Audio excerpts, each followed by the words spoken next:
See if YouTube will allow it.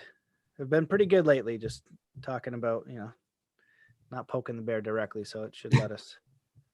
All right. Yeah, I think we're good. Perfect. What's up, YouTube? Give us a second here to get all set. And here we go. Hit the recording. Hello and welcome to the Mastermind, Body, and Spirit Show. I'm your host, Matthew Belair.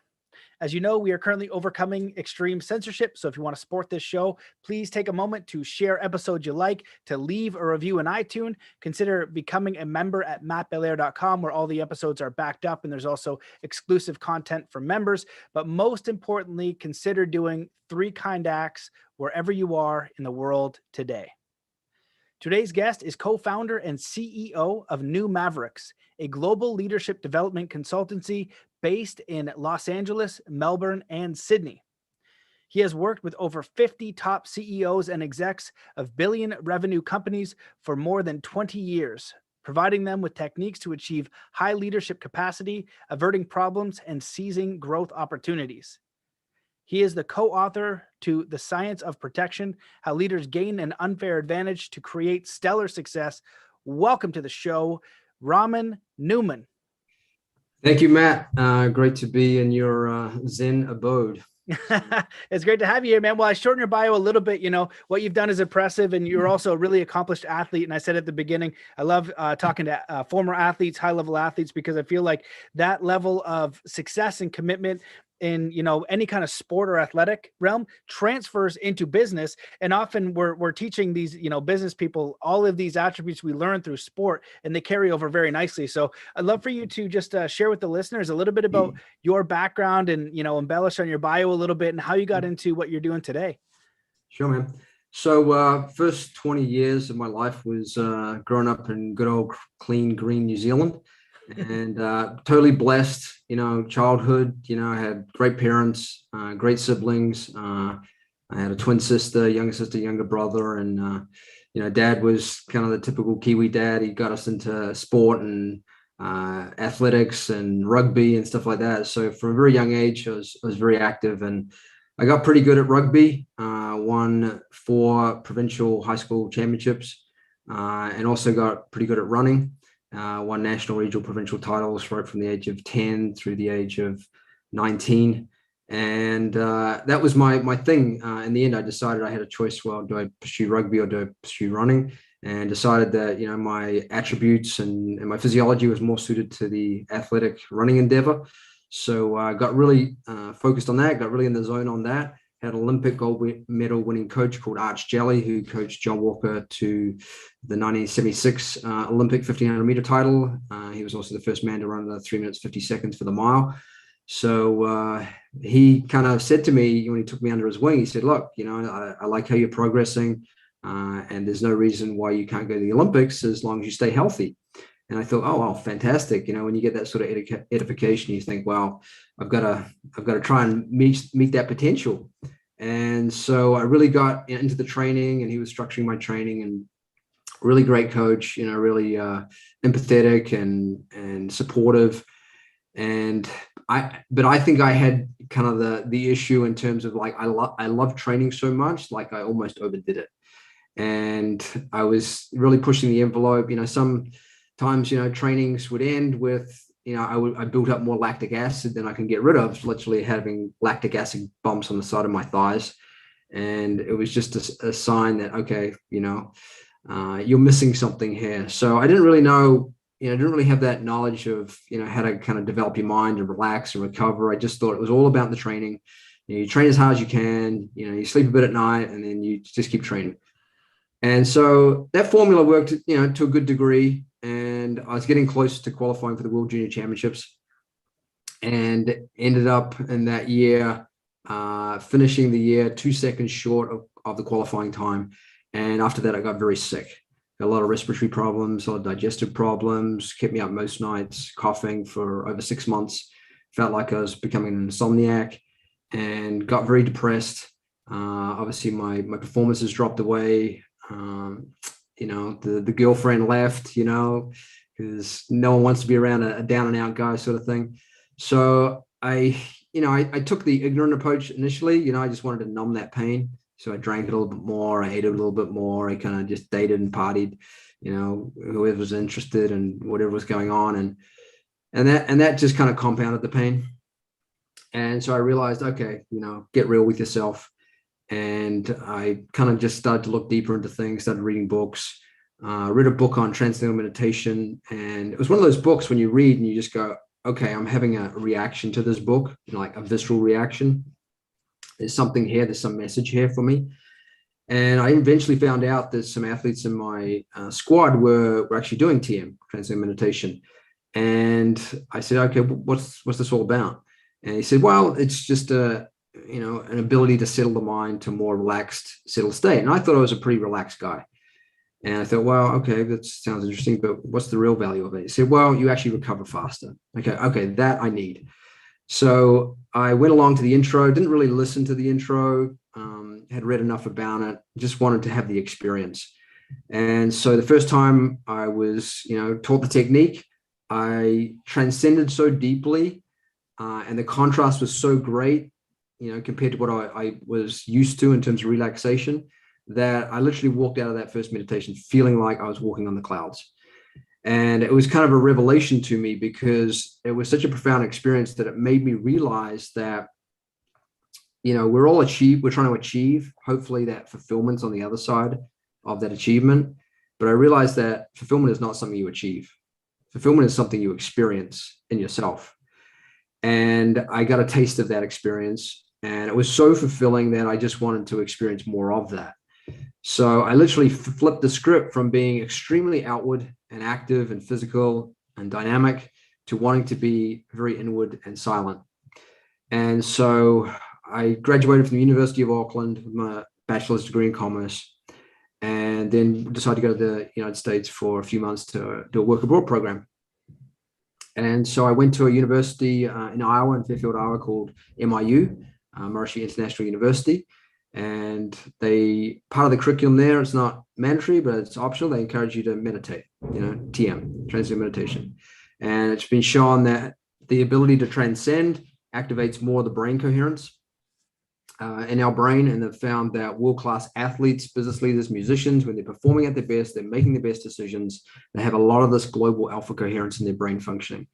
And what this means in layman terms is that they're feeling very awake and alert and dynamic, but they're also feeling very settled and relaxed.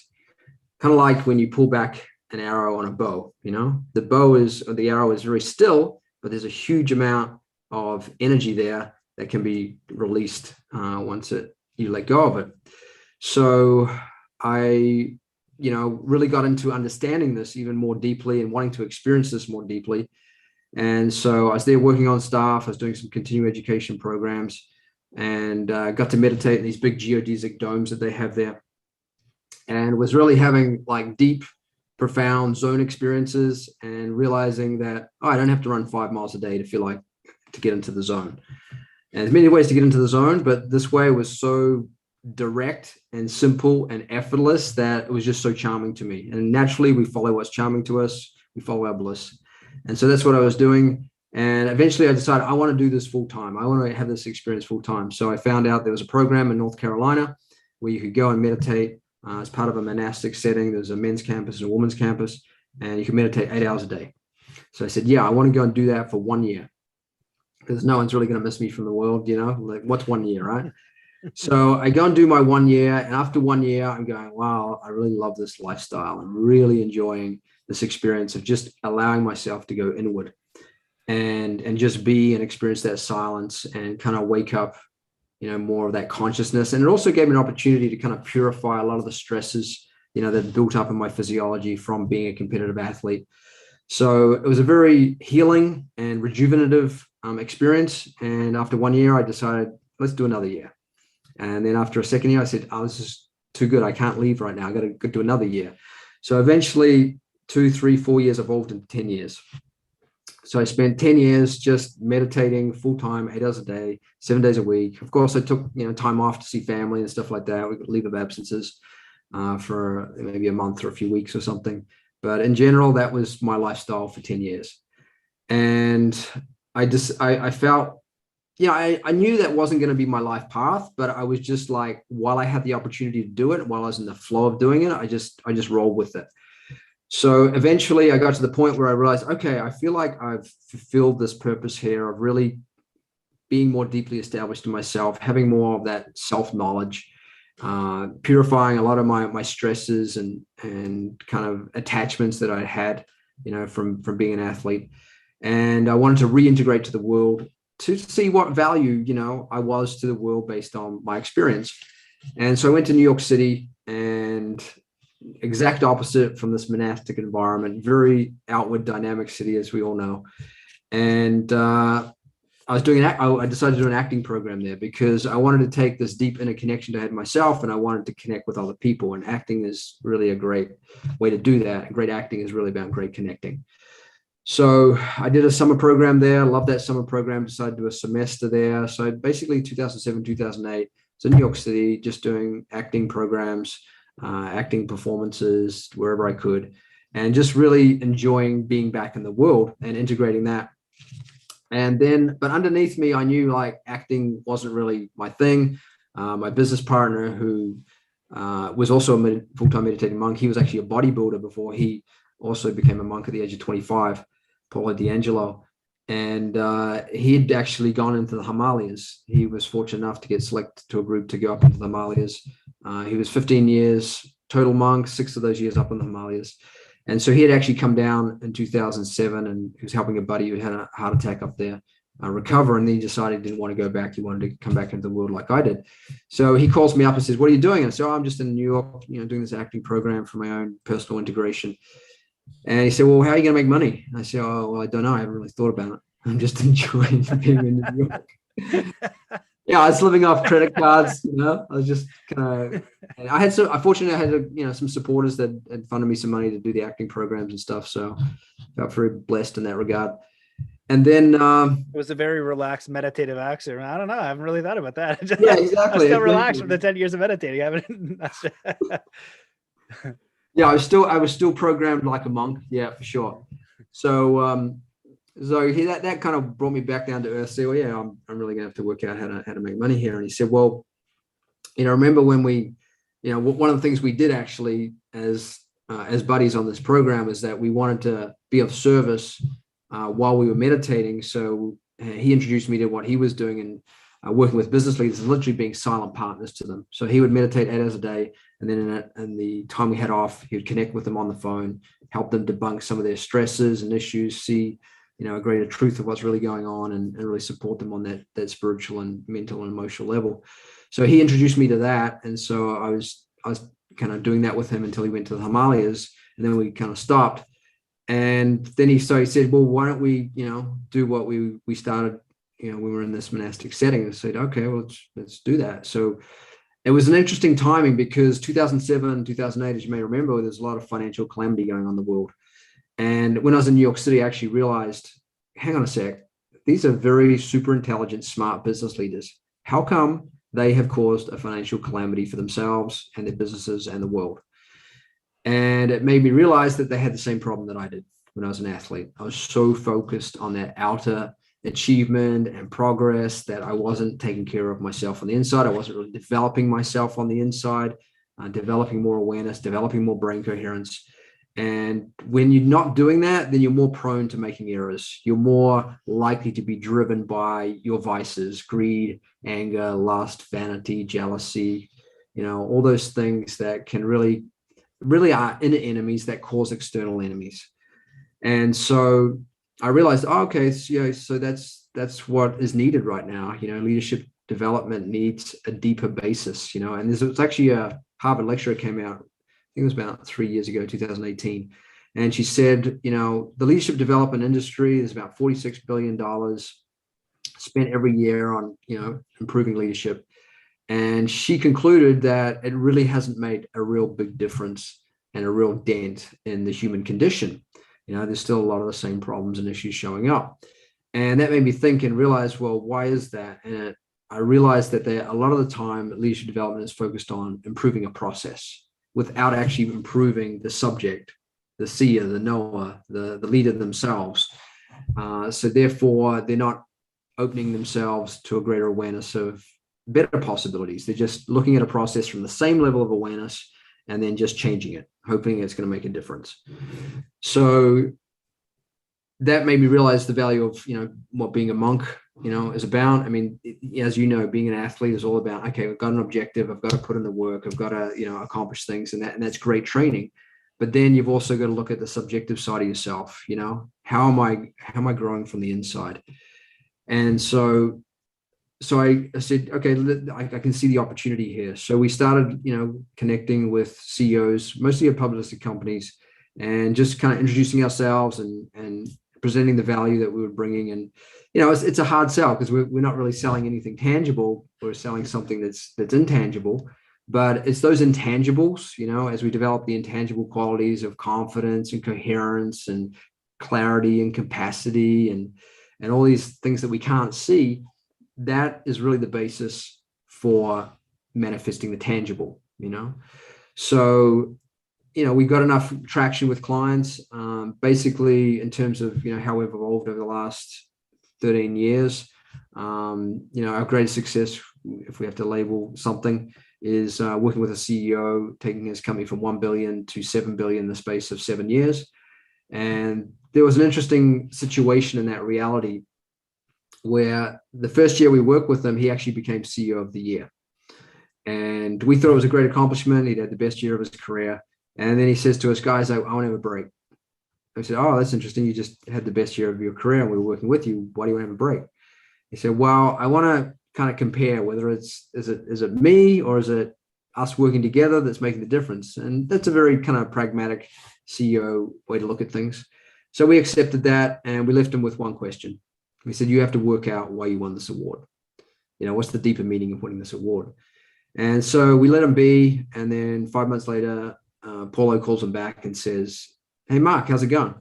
He says, it's not going great. And I don't know why. My deals aren't working. And so a conversation unfolded there. And Paulo asked him, well, have you answered that question we left you with? And he said, no, I haven't even thought about it. That's typical CEO thing. They're always kind of manage the outside, and very often they don't really take time to reflect enough. And so we reflected on that with him, and basically he couldn't work it out. So Paulo informed him, said, look, when you win an award like that, you have to go beyond just being about you and your accomplishments. You have to take your life to a higher purpose. You have to develop yourself to another level, and you have to help others do the same. And he kind of breathed a sigh of relief and said, well, that makes a lot of sense. Can we keep working together? So we did. And then we got to this point a few years later where he saw an opportunity to double the size of the company from 3 billion to 6 billion through a reverse merger acquisition. And he had the vision for it, approached his major shareholders to get support for it. And they say, no, we don't want to do this. It's going to ruin the performance of the company, the culture of the company, and the stock price of the company, was their perspective. And this is often a common thing that leaders have, is that they might have a vision for something, but somehow it's not clicking yet. The team doesn't get it. The shareholders don't get it. The market doesn't get it. And we can't blame the market, or we can't blame anything external. We have to kind of look at ourselves. So Mark said to us, I know we have to do this. It's going to, secure the future of the company and their company. But I don't know why they don't get it. And we said to him, look, you can either intellectually debate, these people into understanding you, and maybe they'll get it, or you can just work on you. We can work on you owning this reality more fully, more clearly inside of yourself. So when you do present it again, if you want to do that, then they're more likely to get you. Because at the end of the day, people are not really buying ideas. They're buying the person who is presenting them first of all, and how they're projecting that. So we did that for 3 or 4 weeks with them, and then said, okay, Mark, we think you really own this at the level that you need to own it.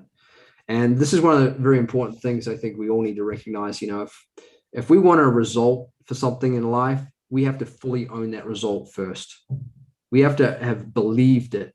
We've already believed it. We are not in the process of trying to believe it. We've actually believed it, that the result is actually possible for ourselves, and we own that result.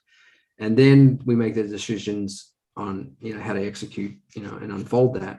not knowing how. We don't even have to know how. But as long as we've owned the result that we want to experience, then we're more likely to attract that. And so that's what happened with Mark. So he presented to them again, and they all go, okay, we get it, which is another way of saying we get you, and we believe in you because you believe in this and you're projecting that. So that was the first obstacle I overcame. The second obstacle was making the deal work. And a lot of these, mergers, acquisitions, they're very complicated. There's a lot of things they have to get overcome, times, many possibilities for stress, many multiple no-go hurdles. And so he was going through that.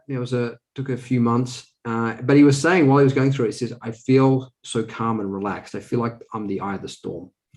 And that's how we should be whatever we're doing, especially if we're doing big projects, we should feel like we're the eye of the storm. And the reason why we should feel like we're the eye of the storm is because that coherence and that clarity is so crystal clear and strong inside of us that naturally things organize around that.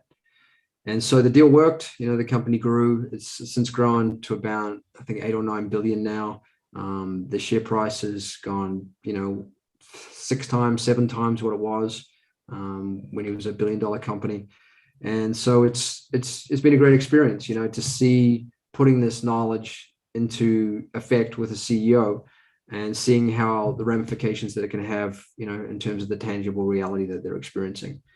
So yeah, that's basically my journey. The latest update is you might be noticing you got a cut here, and this is one of the things that we kind of really emphasize is this value. We wrote this book called The Science of Protection, as you mentioned, and one of the most important things that often gets overlooked, and I overlooked, as a competitive athlete, was, am I protected in my process?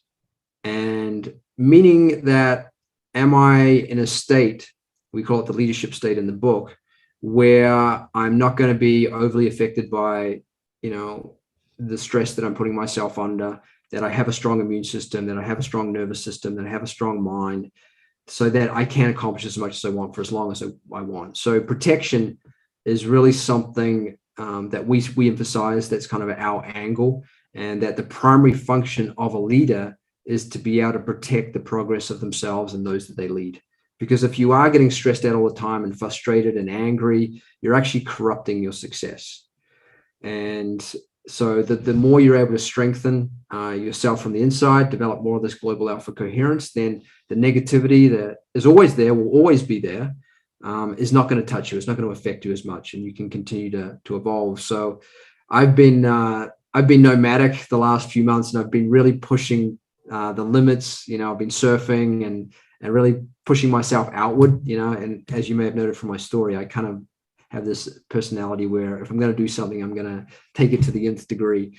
And so, I've been full on surfing, and this little scratch, which has got a few stitches on my face, was a sign that I have to kind of check myself back again. I have to rebalance the equation and come back to, being a little more settled and really balancing the dynamism with the silence, and this is one of the things, being in that Zen mode. It's a coexistence. It's a coexistence of being settled, having that silence in your awareness, and also being awake and alert and dynamic at the same time.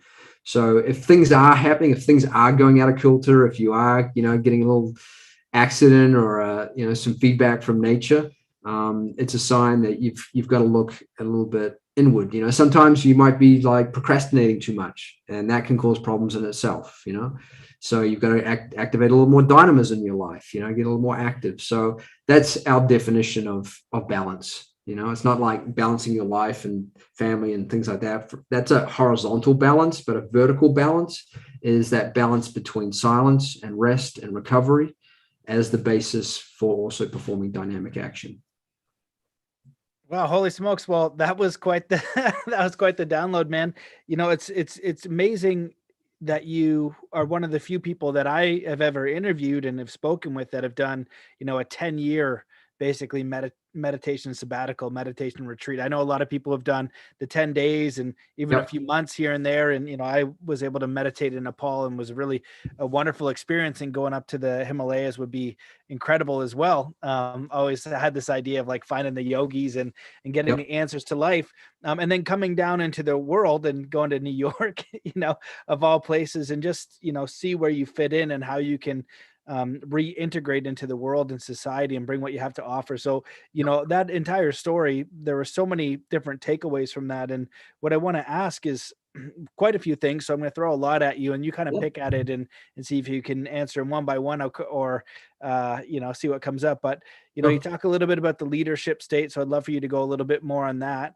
I'm curious about, if you had a few takeaways from the 10-year meditation experience, because some people feel like, they might want to get into meditation or they don't know why to do it or how do they calm themselves. And then I'd be curious, your perspective on failure, your perspective on peace. And I don't know why I feel like you can handle them all. So I just kind of took a bunch of notes while you're chatting and your idea of success, because I feel like everything you shared in that story really was, it encompassed everything that you need to know about the balance, right? About the pushing and about, the going within and being aware, and how we want to be mindful of what kind of feedback we're getting from the universe and make sure that we're taking that time to go within ourselves to just register what's happening, because that way we can redirect, we can adapt to what's going on.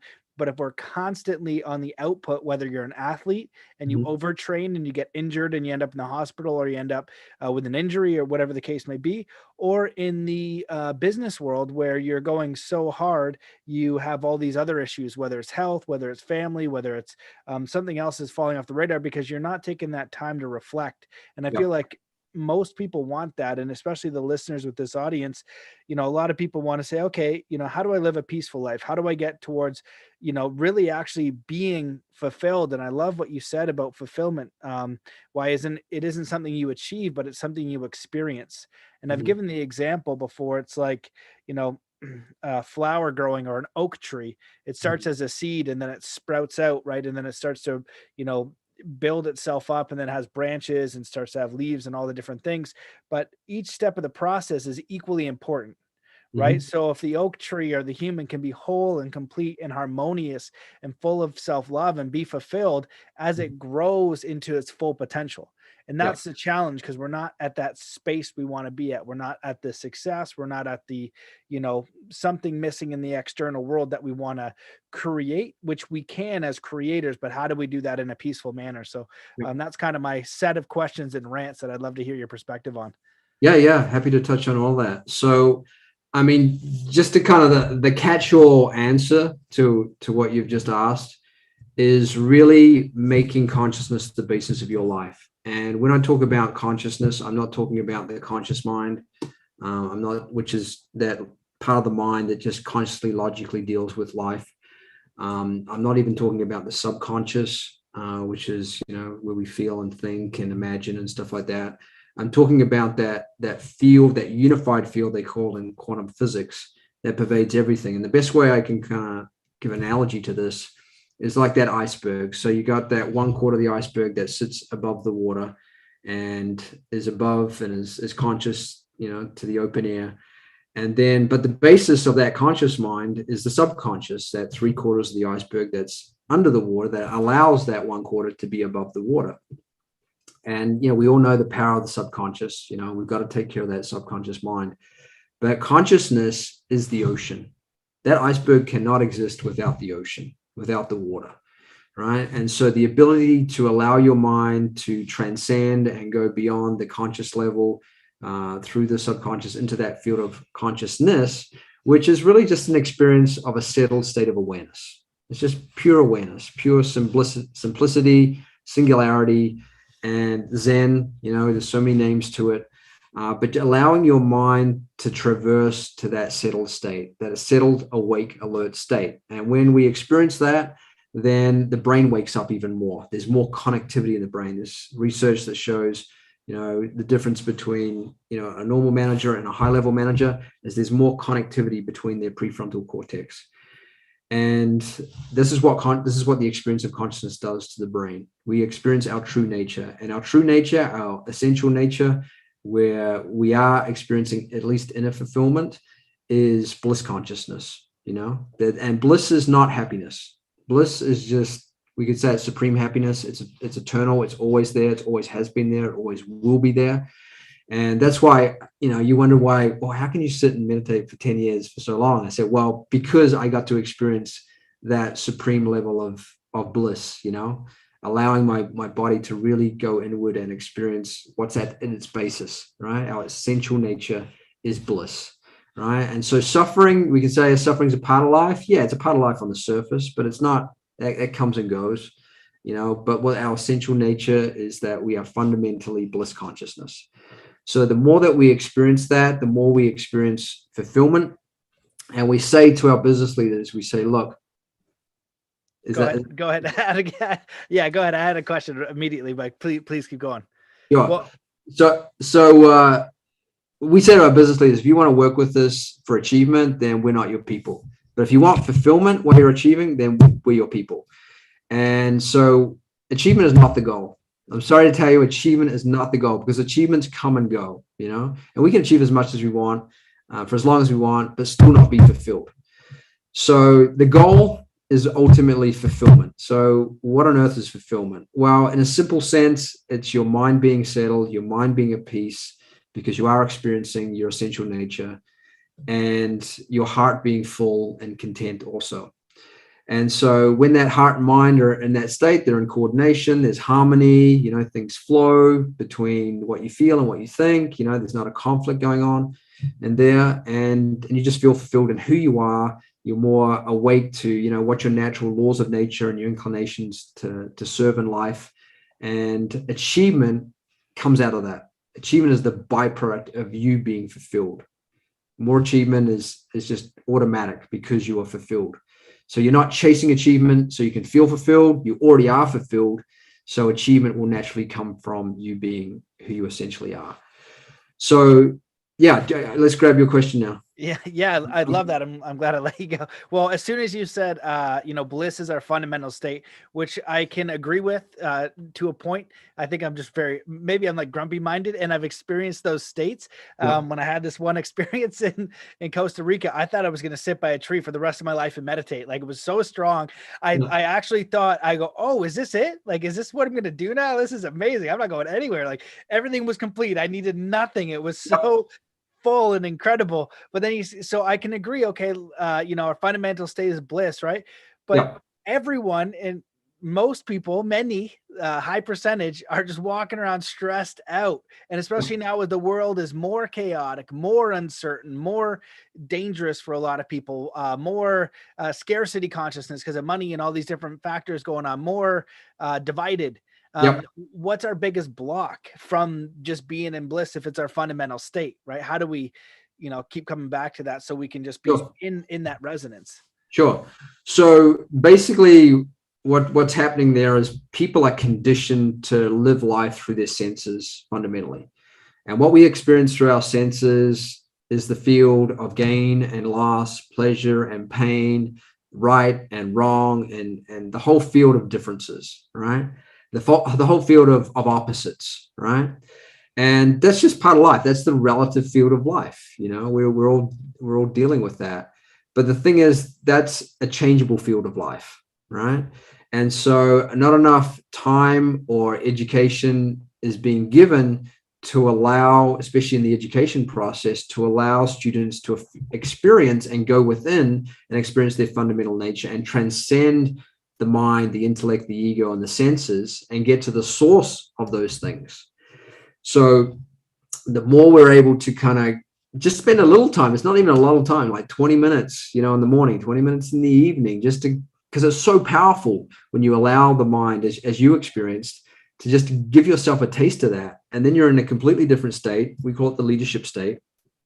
And the leadership state is when there's a high degree of coordination and coherence between this prefrontal cortex, which is what makes us unique as human beings, this 30-40% front part of the brain that allows us to think strategically and in an evolutionary and orderly way, But when this is stressed and fatigued and tired because we're so caught up in what's going on in the changing field of life, then we lose a sense of direction and leadership for ourselves.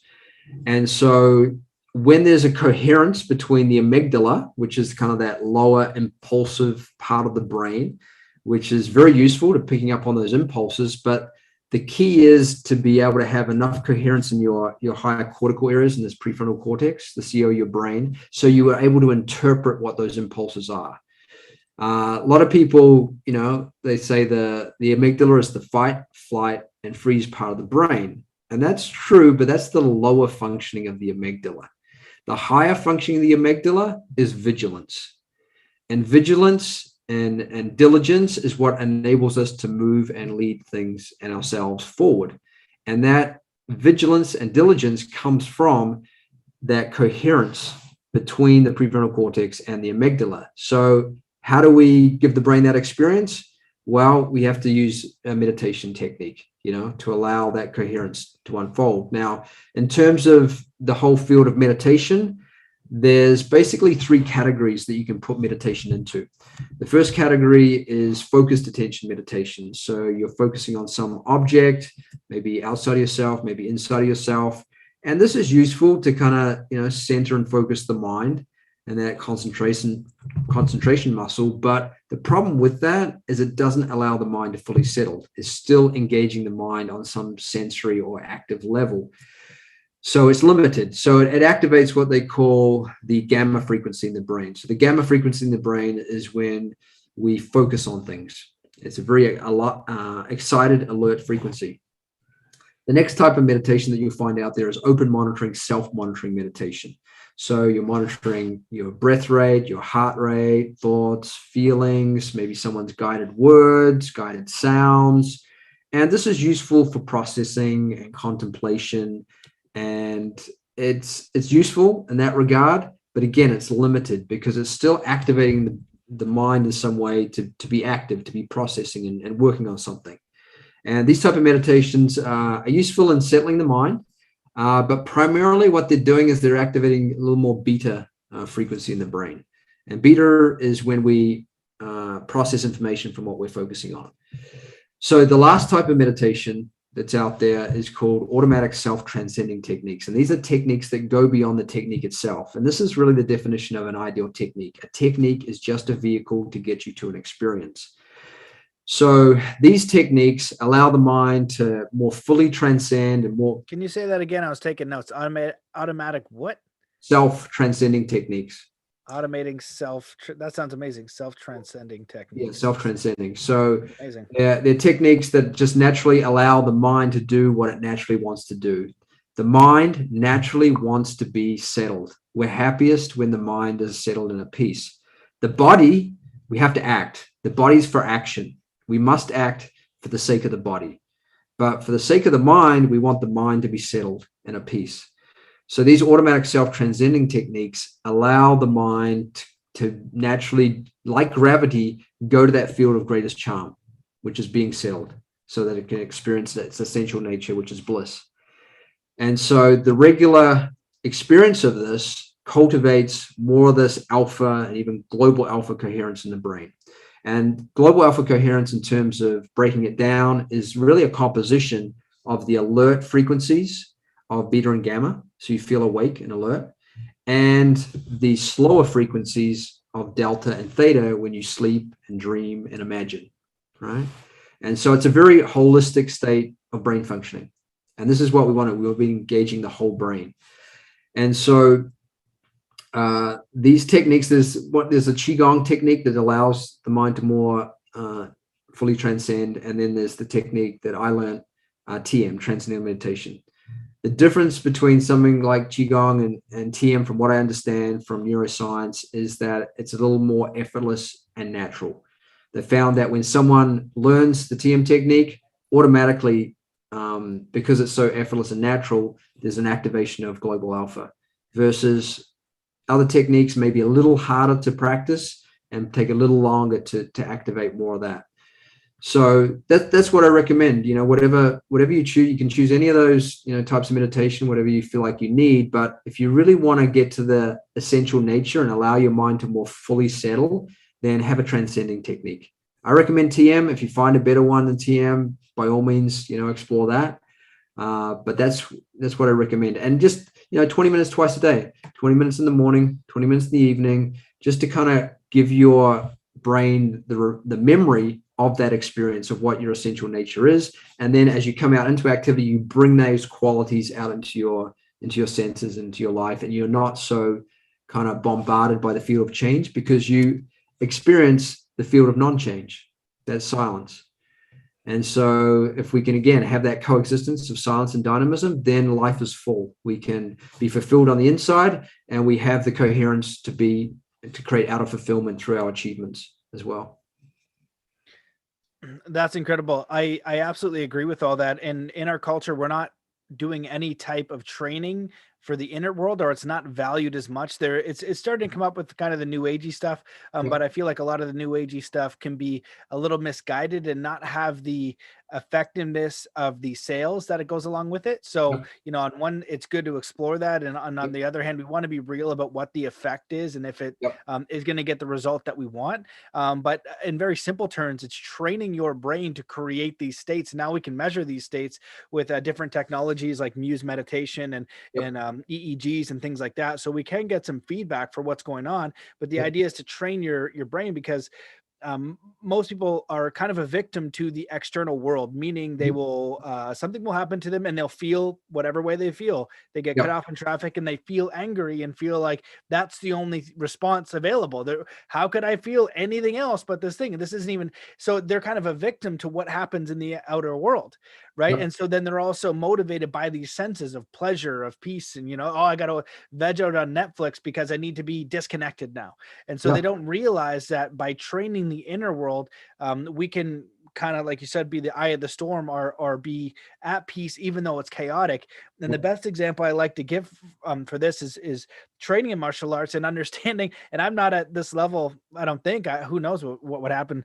But like going into war, like the old battles, like the samurai, or going to the Braveheart wars, where you've got the maces and the bow and arrows. Like you could take one of those to the face, and if you went out into that battle, how you're going to survive that is, number one, you're going to be praying to God. You're going to be like, Creator, please keep me safe, right? Because I do not want this ball with the spiky end and some asshole on a horse come and taking me out. That's way too intense.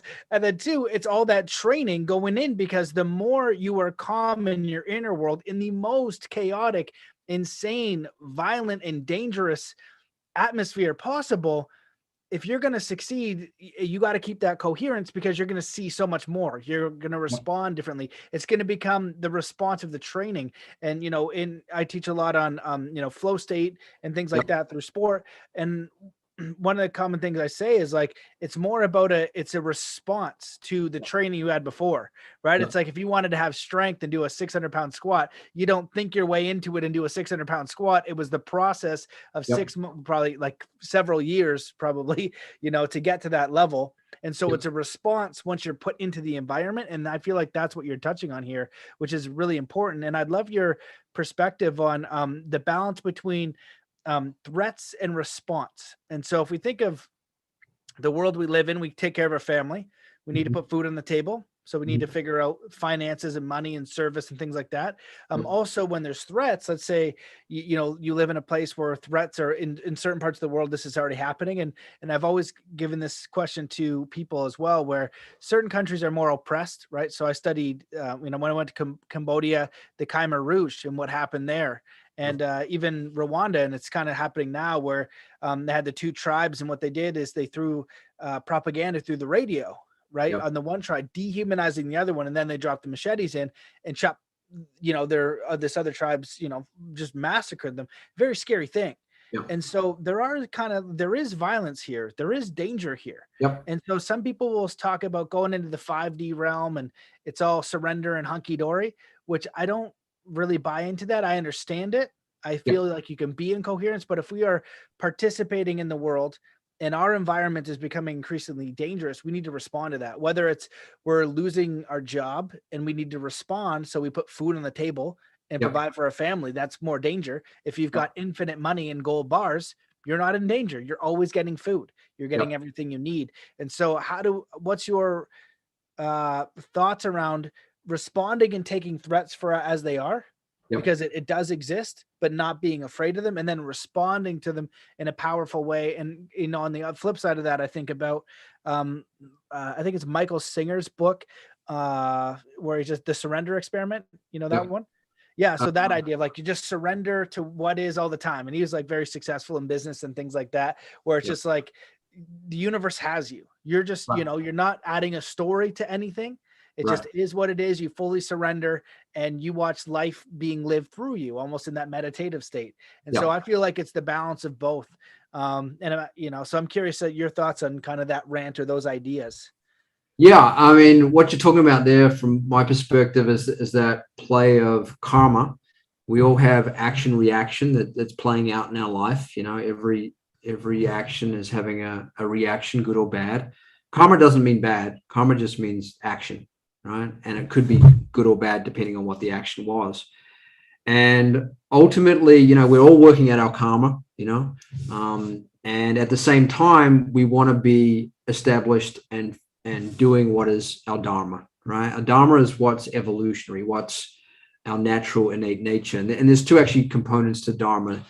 Everyone's fundamental dharma is to get as evolved and as enlightened as possible while you're in this body, right? To really develop yourself, to be as awake to what is evolutionary, to be in tune with these laws of nature that allow our heart to beat without us having to tell it to do that digest our food without us having to be a part of that process, that underlying intelligence, that doesn't allow the planets to smash into each other in our solar system. It's being in tune with that level of evolutionary intelligence. And this is why we want to transcend. We want to get back to consciousness, because that's where more of those right thoughts at the right time exist. We all know that when we have a settled mind, nothing's really a problem. We just know what to do. It's just something to handle, it's something to take care of. But when we don't have that settled coherence, then everything seems like it's a problem, and we're blaming this and the fault of the economy and the fault of the pandemic and stuff like that. And we're literally giving power and control to things outside of ourselves. And one key indicator of whether you are in control of your life or not is how affected by people and situations and circumstances you are. The less you're affected, and I'm not talking about not being empathetic or compassionate, I'm just not being disrupted or distracted or disturbed by things that are not really important to helping you grow and helping the world evolve, things that are kind of wasting our time. So, the more that we're able to be in our dharma, in our dharma to enlighten ourselves, our spiritual practice, and in our dharma to do what is innate to us, based on what we're good at, what natural abilities and intelligences and laws of nature that we're gifted with to express ourselves in the world, then I think we are always going to create better and better karma for ourselves. And life is an evolutionary flow, not a war of right and wrong and good and bad. We're getting caught up in that whole field. So I think that's, the main thing is just to have that level of settledness to yourself. And then you can, you might have, I think the more enlightened you are, you can fight the battles in a more enlightened way. Right. And, they say there's kind of 3 stages, to war or averting it. The first stage is like, get everyone to be more peaceful. What can we support to minds to be more peaceful and more coherent? And then how can we communicate and dialogue, with people in a better way? And war just happens when we can't do those 2 things. If we can't do this thing, we can't find agreement, we can't find harmony in ourselves, we can't find harmony with others, then literally we're forced to go to war, right? But the war is there to actually, bring things back into an evolutionary way of life, right? So ultimately, at the end of the day, truth always triumphs. Good always triumphs over evil. Evil, negativity is innately, it's powerful, but it's innately incoherent, and therefore it's weak, right? As soon as you start to, show coherence and the strength of coherence, then negativity, it just can't get to you. It can't penetrate. There's a whole thing in the Meissner effect in physics. So you take a superconductor, which is very orderly, and its electrons, it won't allow any incoherent electrons or fields to penetrate into its field. And so we can be like that as well. The more coherent we make ourselves, the more we're not going to be disturbed, by the incoherences and the negativity. And we can just continue to evolve ourselves and support others and protect others in that process of evolving and expanding our ultimate birthright, which is to expand happiness and bliss. I love that answer. And it reminded me of another idea. And I don't know if it's true. You can tell me if you've heard of it or not, but I heard a while back that if there are two frequencies, the lower frequency will be like absolved into the higher one. Like the higher one always triumphs, you know what I mean? Yes. And so Yeah, it'll be, it'll harmonize to it.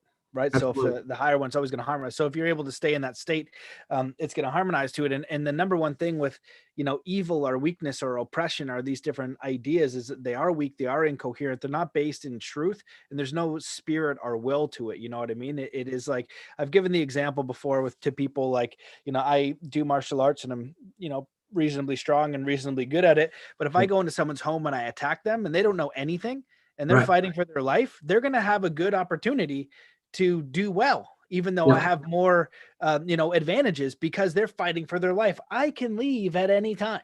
Right. And so if you study people who do harm, that's what they're like. They're like cats sneaking up on you. And the second that you see them, they run away because Yeah. now they're kind of cowardly like that. They're not coherent. But when you're fighting for your life, that's your will, that's your spirit, that's your essence. You're not trying to force anything on anyone. You're just trying to live and be alive. And I feel like the number one challenge we all have right now is fear, because when I look through what's going on in the world and seeing all these different things, when you kind of start to peel back the layers, it's a lot like Wizard of Oz. Even doing the Law Summit and understanding that, it's all Mhm. this fear, it's all this poker game of fear of I have a power and dominion over you to Yeah. rule you. But once you start to understand this, like actually that's not true, you're assuming and presuming it, and Right. people are accepting those assumptions and presumptions, as a diversion to the law.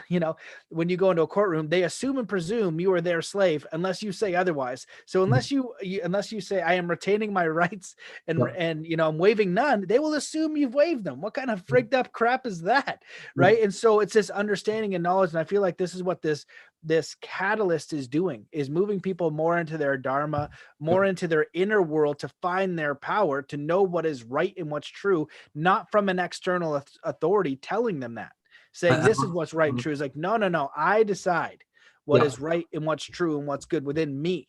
And that is a Absolutely. very powerful source. And when we start to harmonize together and do that, that is so much more powerful. I don't know. It's like the 300 movie, there's Yep. 300 of them in Coherence Yep. versus infinite number of these other people. And they're just getting smoked. Right. And Yep. I feel like that's what's going to happen in this scenario. It's the forced response of a very powerful energy that's accessible by everyone.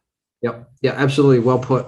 Well put. I mean, I was talking with someone on Kauai, and he's quite well connected, amongst the higher up political circles, and the corporate world, where own companies, and power is very actually concentrated, relatively speaking, in a relative small number of people, and that's obviously not a good thing. But I went, well, how do we get to this place in the first place? And he said, well, someone said to him, he said, look, if America doesn't get it right, there's not much chance the rest of the world will get it right, because he said 70% of the world on average follows what America does. And that can be a good thing and not a good thing, depending if America gets it right. And so what it made me realize overall is that there's too many followers in this world. And there's not enough people living from their leadership state. There's not enough people with an activated leadership intelligence, using their leadership brain to be able to think for themselves and to know what is best for their evolution, because they haven't even been given that training, or they're just conditioned to be followers and just to accept what the media says, or accept what someone who's got a false agenda or a self-interest, because they have the exposure. But if we're really able to, like you say, tune into, what's best for us, because we're awake in ourselves, then we're our own leaders ultimately.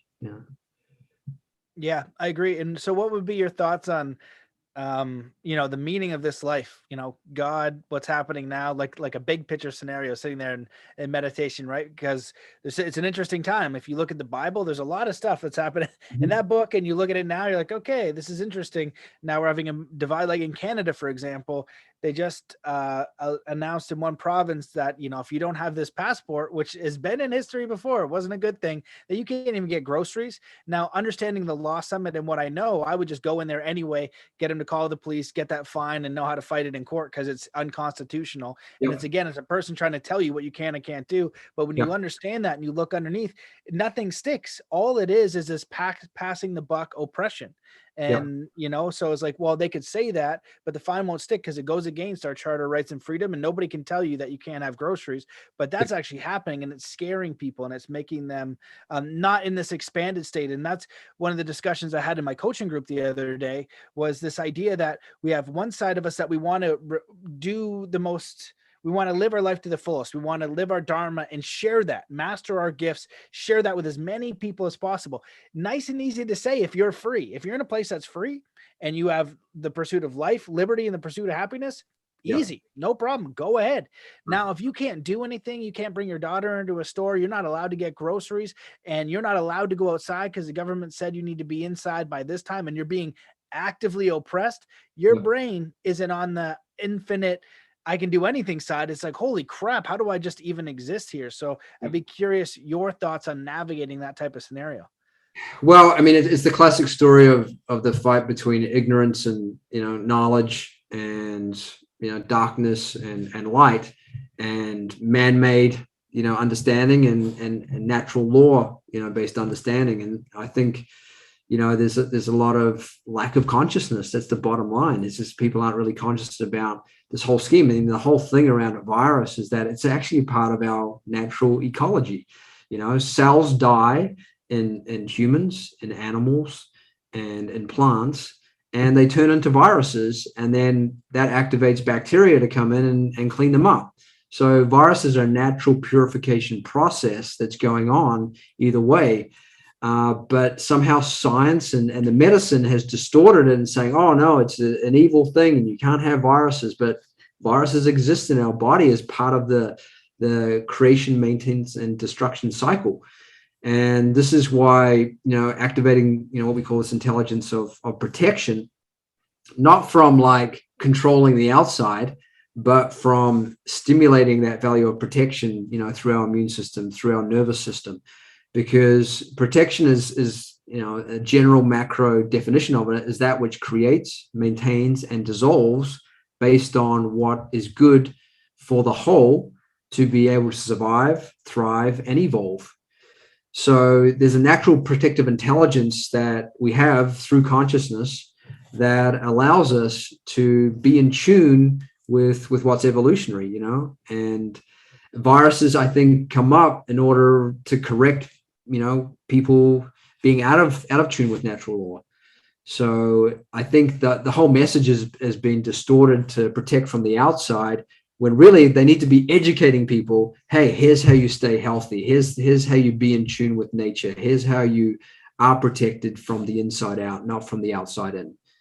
So I think, there's that whole battle going on right now between the ignorant understanding of things and, the real knowledge-based understanding of things. And so ultimately, truth will triumph, because ignorance is inherently weak, and we just need to stay in a good frequency. There's the more you stay in a good frequency, the more that things can change. So for example, and there's this fable: man goes into a brothel and comes out and gets given a gold coin. Man goes into a temple, comes out and gets bitten by a snake. Now, obviously you thought, that should be the opposite, but the moral of that story is that the man who went into the brothel was supposed to get a whole treasure chest of gold coins. But because he had lowered his frequency and his coherence, then he only ended up getting the one gold coin. the man who went into the temple was supposed to die. He had some negative reaction coming to him, but he decided, I want to put my attention, be in a higher state of consciousness. He still experienced the reaction to whatever action he took, not bitten by a snake, but he didn't die. So the moral of that story is that if you're in a high frequency, then you'll attract even more good if you're in a good cycle and you've got good things going on. And if you're in a negative cycle, there's no negativity going on, you'll be able to neutralize it. You'll be able to, maybe not completely, instead of losing your leg, you'll graze your knee, sort of thing. Like instead of me getting concussed and maybe having a brain bleed and going to a coma because I did get a concussion from the surfboard hitting me, I just got a cut in the face. I got a little dazed for a few hours, and I've learned what I needed to learn through that experience, and I'm going to evolve from it. So it's really able to have control of your own awareness and really be able to process what's going on from a higher state of awareness, like educating your people. Yeah, I love that example, and I'd be curious, your thoughts on just the meaning of life and death. Like, what is this whole process for? I like the work of the Tibetan Book of the Dead, and some, I've heard when I was in Nepal too, where there's probably some people who can do this, but they would say like these practices of walking into their dreams, so that way when they passed over, they could consciously move into the other realm. And I was like, holy smokes, that's a fascinating thing, like staying conscious all the time, where you would sleep and walk into it. And so I'd just be curious from your experiences and what you've learned, like, what do you feel like the ultimate goal and meaning of life is? And what do you think happens beyond this? I believe it's ultimately just to develop as higher states of awareness and consciousness as you can. And out of that, love, we will talk about love being, a high frequency, which obviously it is. It's actually not the highest frequency based on some studies. I can't remember what the name of that book was, but he actually was able to measure different frequencies. So Hawkins? Yeah, that's it. Yeah. What was the name of that book? Force. Power versus Force. Yeah, Power versus Force. Hawkins or Dawkins? Hawkins, I think. Yeah. So enlightenment, however you define that, is the highest frequency. And then love and peace and harmony and things like that. So we want to just develop ourselves to be in the highest state of consciousness that we can. And the only thing ultimately that we do take with us is the level of awareness and consciousness that we developed. And the other thing I'd add to that is the amount of love, that we have in our heart, for ourselves, for others, for humanity. So I think we're all in a process of, clearing away all the stuff that really takes us away from experience what our true nature is, as I mentioned, to experience, be in bliss, expand that bliss.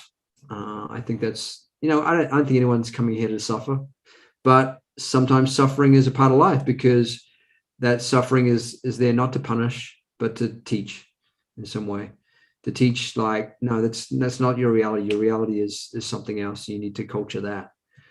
So I think, beyond whatever happens, and who knows what, I haven't heard anyone, hear near-death experiences. There you go.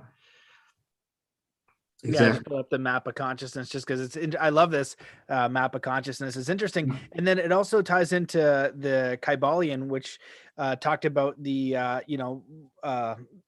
one of them, they got the 7 hermetic principles, and one of them is polarity, saying that, anger and love are on the same polarity, and it takes your will to move it up the scale. Like they're one and the same, it's on the same scale. So you have to move up the scale. And so when you're aware of these things and you look at where fear is and, anger and blame and despair and regret and anxiety, that's when the outer world, the material world, is forcing you.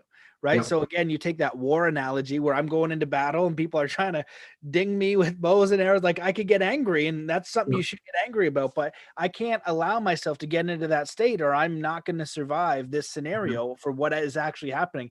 So same thing what's going on here. There's a lot of very challenging situations. So can we at least get at the scale from, like, sheer rage to even like a bit of anger? That's still moving up the scale. And then even just getting to that peak. One thing that's been helpful for me and a lot of people that I've been coaching is, give that fear, anxiety, dread, or whatever that is, to the creator. You know what I mean? And the bigger, and like this bigger thing has never been up to us. The Yep. bigger scale of how the only thing that's ever been up to you is you Yep. and your response to what's happening. So not Yep. your brother, not your sister, not, your kids. The only thing that you're directly responsible is you and your response and your consciousness and your own evolution. Yep. So we just need to keep remembering that, which for me, I don't think I've been doing the best job. Maybe okay. I don't know. I feel like there's always a lot of room for improvement. That's why I love the podcast, because it reminds me it's a practice. And when I was in Nepal, they would say, Buddhism was a practice. Kindness and compassion was a practice. Yep. Awareness is a practice. And Yep. so you keep coming back. And the more you can remember that, you just stay in that state longer. So if you're just constantly angry and the Yep. world makes you angry, you just remember, and then you come back to peace, or come back to like just trust, or say, what, creator, take this anger from me. I don't know how to get rid of it. I Yep. ask for help. And I feel like then we're connecting with the what would you call that? Would you call that God, creator, the universal force? You talk Yeah. about Yeah, divine brain, or exactly. I mean, God, creator, consciousness is just going to reflect where you're at, whether you're either aligned with that level of intelligence or you're still grappling in lower levels of intelligence, and we all go through those emotions, even the negative emotions. But I think if you're consciously programming yourself to react with anger when things don't go your way, then you actually neuro wire that into your circuitry, because every time we go to sleep, the experience of that day gets wired into our circuitry, So if we're wiring our circuitry to like, okay, something didn't go my way, something didn't work out, if we're able to be in that bliss, and that's why we want to meditate, because we want to preempt this, So even if we're in bliss, then something negative can happen. Okay, it didn't work out, but at least I'm still in bliss to be able to deal with it in a better way. And to just interject exactly what you're saying, for an analogy for some people, is like, let's say you come out of a meditation, right? Or you had a massage and everything's wonderful, Yeah. right? You get yourself a wonderful, perfect drink, from Starbucks. It's got exactly how you like it. You take a sip, you spill that shit everywhere. Yeah. If you're in bliss, you're going to be okay. You're going to laugh at it. Right. Yeah. You get up on the wrong side of bed. You know what I mean? The smallest thing will just irritate you and you'll lose your marbles. Right. Because of that idea. So I just wanted to put that example so people can kind of say, oh, I see, how that could play into my life. Yeah. Yeah. People who are fulfilled are not really bothered by negativity and problems. They know that they can be transformed, and they're actually in some ways serving you. If you can understand, like when we're working with CEOs, sometimes they get so absorbed in the problem they're the problem, they're identified with it, and they just want a freaking solution, to get rid of that problem. And we go, hang on a sec. In order to get the right solution to that problem, you first of all have to understand what's the freaking lesson here, and once you get the lesson, then you're more likely to find the right solution, not just any solution that may be a band-aid but doesn't work long term. And that's the steps of evolution. If we get the lessons, then we get to evolve and get the solution revealed to us, either through us or through somebody else. But if we don't get the lesson, we just have to keep going through that problem solution cycle and never really get the evolution and the ultimate solution. Yeah, absolutely. And, this has been great. And the one, I want to ask two more questions for sure. That I'd love your perspective on. What's your perspective on failure and just fear in general? Because failure is a part of, going for what you want, right? And if you're an athlete or you try to do anything in your life that you're creating, you're going to fail. It's a part of it. So I'm just curious your perspective on failure, and like, I working with a CEO or a person trying to do something and risking it, and then they fail. How do you help people just have an empowering perspective around what failure is? Failure is just it's a feedback loop. It's a feedback loop to where you're at. And there's so many cases of people who are hugely successful now who have used failure to their advantage. So you should see it as like a blessing. I don't believe in you've failed your way to success. I don't believe in that mentality, because you're actually, you're putting your attention, I've got to fail to succeed. I don't buy into that.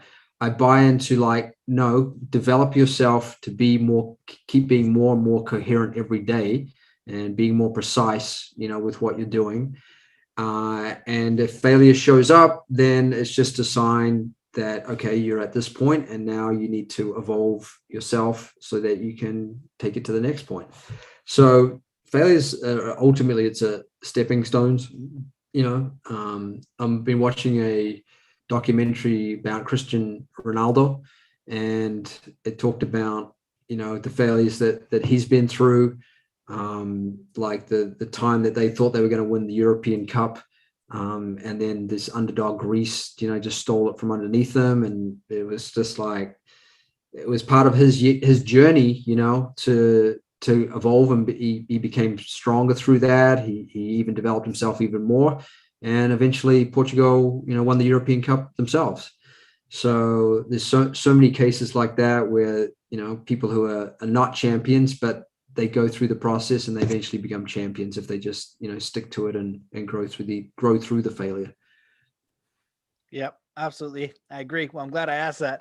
This has been amazing. I've really enjoyed this conversation, and I invite people to, listen it back, and just even the stories and the shares, right? It's just showing through real world examples, all of this balance, right? The polarity, the challenge, and all the different ways where it's manifest in the reality, but it's most important how you're responding, how you're developing your inner world, your consciousness, your state of being through Yeah. what's happening in the material, and not giving so much effort to the material. We have goals and we have visions and we have things we want to create, but that, the more important practice is who we are and how Yeah. we evolve through that. And if we can see these challenges in this material realm as a teacher, Yeah. right, and put our focus on developing our connection with the creator or God or consciousness, our own evolution, or the Tao or universal force or whatever you want. It's like, again, I really enjoy my Native American teachers, because for them it's so simple, where it's integrating with life. It's like, why are you just trying to accumulate a bunch of shit?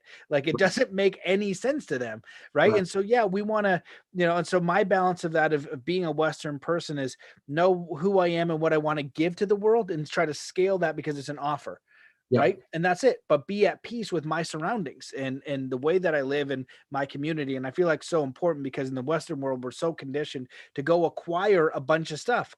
Well, the more you get, you're taking from the environment. So you need to be conscious whether this is helping the environment, whether this is being greedy, right? And being lost in the materialism. You just want greed. It's all going to come at a cost. And I think, Right. as Jordan Peterson says, like something along the lines of we all pay a price, right? But we choose the price we pay. You know what I mean? This is like, Right. right, if you're gonna not pay the price of going to the gym every single day and Yep. being healthy, you might pay the price of illness. You're gonna pay a price. Yes. So, but we get to choose the price we pay off. And so I just appreciate you coming on, and just curious if there's anything that you wish that we had touched on, or you want to share with the listeners before we close it out. You mentioned a very important word. We think we have to learn and learn and learn, and to get it right, but really we just have to remember. And what we have to remember is who we are and our essential nature, and all the intelligence, for things to unfold and manifest is already there with us. And one example I can give you is, we're working with a CEO, and he developed a very successful company. He had clients like McDonald's and FedEx, and he brought in some VCs to help grow the business. And it became very hostile with these VCs in terms of what they thought was best to do and what he knew was best to do. And he spent a lot of time, in disharmony with them and in conflict with them, and it just became a battle. And we said, Phil, this is not who you are. You're not wired to do business like this. You're a creative entrepreneur. And so that kind of switched or flipped a switch for him. And he said, yeah, you're right. And the next call we had with him, he said, guys, I realized I can do this same business in a better way. So I'm leaving the company that I founded, and I'm taking my money and I'm going to start this other company. And that's a huge risk, right? After you put so much into something. And so he did this, and within a couple of years, he was outperforming his old company. And because he just remembered who he really was. And so if we are lost and confused by what's going on, it's just a matter of coming back to self, remembering who we are, and then letting it unfold sequentially from there. I love that. Well, and I see that in another way, again, doing the loss summit, that's what all of them said is you got to know who you are. And I Mhm. was like, okay, what do you mean? But there, when you get some of the guests to elaborate, they would talk about know who you are under the creator because you were created, and you were given dominion in this realm to land, air, and water, to be alive, to express, like all the animals and all the creatures, they have that free will to Yeah. express. And you were endowed with that. And you have to consciously allow it and give it up of your own free will if you want to give, let somebody reign in your life. You can actually do that. Now, whether it's deceitful and whether it's challenging and how you do that is a variety of different things, but you actually have to choose that. So I just feel like that's always a powerful message. And the way that we remember that is to follow our inner guidance. That's my perspective. I'd love to hear your take on it too. But our inner voice, I feel Yeah. like over time we're conditioned to just not listen to it, not even look in, and then we compromise it over and over and over again, rather than just honoring that inner voice and what we should do in our actions and our ways of being and how we navigate each day and how we pursue different goals and how we operate in this realm, is to just, what's that little voice telling you? That's who you really are. And to honor that, then you're becoming and growing into who you are. It's like an oak tree trying to become a flower. It's not going to make sense. Or like a little duck trying to be an eagle. He's not going to be a good eagle. Like, it's close, at least. Or if he's trying to be a squirrel, he'd be the worst squirrel ever, falling out of trees. Yeah. So it's just honoring that inner voice. And I'd be curious, yeah, maybe just one final question is like, what's your thoughts on how do we know who we are and remember, what's the thing that we do? I think it's just that quiet, reflective time. A lot of people are very conditioned to having to be with other people because they don't like being by themselves. Um, but it's really powerful if you can get away and just be with your own thoughts, your own consciousness, and you just start hearing yourself more. You'll hear the right thought at the right time, and then we all have intuitive powers. Whether we choose to use them, whether we choose to take notice of them. Sometimes we can know something, but we don't act on it, right? And so we're not integrated with that intuitive power yet. We're not trusting it. We're not really trusting ourselves. We're not really believing that, oh, maybe I've got the solution here. If it's showing up in your screen of awareness, take note of it. There's an idea that I've got that just appeared to me about an app that we can develop based on our 20 years of working with CEOs and bringing this leadership intelligence, not just to CEOs, but anyone who wants to be a better leader of their household, of their team, of their organization. So I could have just like, oh no, I don't want to. It's just another project, But it's just become so lively in me that I know I have to do this now, And that's my next thing, is to execute on this, and trust that I don't know how it's going to work out. But I've already expressed it to some people, and they say, yeah, this has definitely got some possibilities, and we're willing to invest in it if you structure it properly.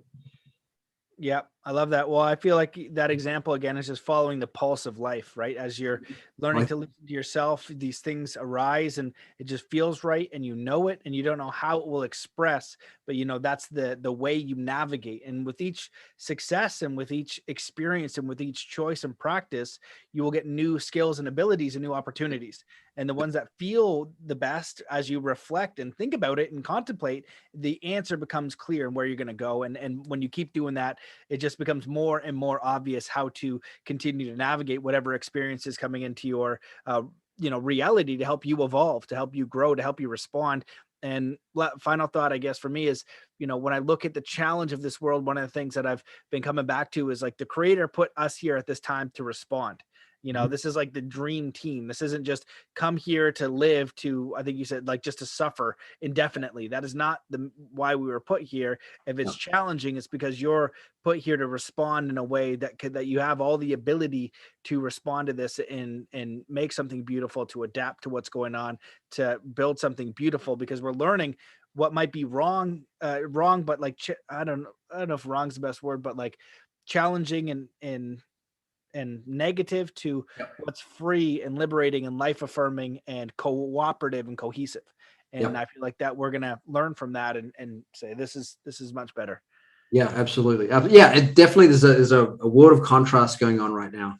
And so it's up to us to have that discernment to realize, okay, what's truth, what's important, what's real, and what's not. Absolutely. Well, thank you so much for this, man. This has been great. where can people find you if they want to they want to get your book, they want to learn more about what you're doing, they want to follow your tweets? I don't know what you're doing out in the social media, but where can people follow you? Yeah. So our company is called newmavericks.com. So newmavericks.com. You can find out what we're up to there. I'm on LinkedIn. I'm on Instagram. A little bit on Facebook. And if you want the book, The Science of Protection, How Leaders Gain Unfair Advantage to Create Self Success, that's on Amazon, or you can go to scienceofprotection.org, and there you can get the ebook download of it, and also what we call a leadership protection toolkit that's got some useful tools to kind of strengthen your ability to protect yourself and your progress and your team. Awesome. Great. Well, thanks so much for coming on the show. I appreciated this, and thanks everybody for listening. Loved it, Matt. Thanks so much. Okay, take care. See you guys. Peace.